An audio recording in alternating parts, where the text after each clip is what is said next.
It may be every pilot's nightmare, but a movie producer's dream. Clint Eastwood's Sully just cruised his way to his second straight weekend ranked #1 for the domestic box office. Sully earned $22 million, leaving every other film in the dust. And with over $70 million domestically under its belt, the question is if or when the movie will pass the $100 million mark. Coming into the weekend, some were actually predicting Blair Witch might upset Sully, but in the end, it wasn't even close. The horror film only captured roughly $9.6 million on its opening weekend, about $11 million less than forecast. The film may be able to ride some nostalgia for the Blair Witch Project from 17 years ago. Critics in general, though, thought the new movie is less a nod to the old and more just a rehash. A New York Times reviewer said, "It's a lot of suffering with very little payoff." It's pretty scary how concise a damning review can be. Bridget Jones's Baby tried a similarly nostalgic vein, just for a much happier, less terrifying time.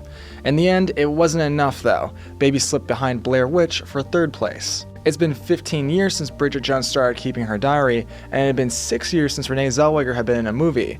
The threequel was predicted to earn the highest opening for the series, but came up millions of dollars short of expectations. Instead of earning in the mid-teen millions, Baby garnered just $8.2 million over the weekend. And the romantic comedy can blame two very different movies. Sully, as we mentioned before, but also Joseph Gordon-Levitt's take on the controversial hero or traitor Edward Snowden. A majority of both thrillers' audiences were older women, the same demographic Baby was banking on. Bridget Jones's Baby may still be able to use its critical advantage to overtake Blair Witch next weekend though. While Baby had a 78% approval rating on Rotten Tomatoes, word is bound to get out that Blair Witch is at 37%.